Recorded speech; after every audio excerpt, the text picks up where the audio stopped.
মাদারীপুরে যাত্রীবাহী বাস ও ব্যাটারি চালিত অটোরিকশার ভয়াবহ সংঘর্ষ, যাতে ঝরে গেল ৬ প্রাণ। পুলিশ জানায়, রোববার বিকেলে মাদারীপুর থেকে রাজধানীর দিকে আসছিল সার্বিক পরিবহনের একটি যাত্রীবাহী বাস। বাসটি সদর উপজেলার ঘটকচর এলাকায় পৌঁছলে সামনে থাকা একটি অটোরিকশাকে চাপা দেয়। এতে দুমড়ে মুচড়ে যায় অটোরিকশাটি, আর বাসটি নিয়ন্ত্রণ হারিয়ে মহাসড়কের পাশে খাদে পড়ে যায়। এ সময় ঘটনাস্থলে মৃত্যু হয় ইজি বাইকের ৩ যাত্রীর, আহত হন বেশ কয়েকজন, আর হাসপাতালে নেওয়া হলে মৃত্যু হয় আরও ৩ জনের।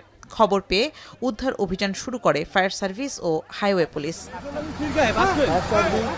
বাসের বেপরোয়া গতি ও সরু সড়ক দুর্ঘটনার কারণ বলছে পুলিশ।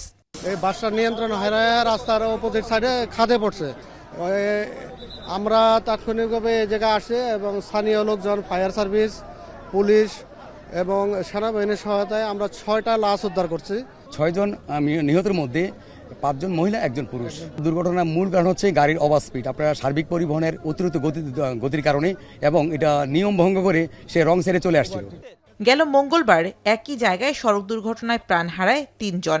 মহাসড়কে অটোরিকশার চলাচল ও বাস চালকদের অনিয়ন্ত্রিত গতির কারণে দুর্ঘটনা বাড়ছে বলছেন স্থানীয়রা। এখানে রোডটা 2 লাইনের একটা রোড, এখানে যে হিসাবে গাড়ি চলাচল করে এখানে 4 লাইন বা 6 লাইনের একটা রোড হওয়া দরকার। আমাদের হাইওয়ে যে অটোগুলা, এই অটোগুলাই এসে অটো রিক্সা এবারে হাইওয়ে চলাটা এইভাবে এতটা ঠিক না। এখন মাদারীপুর।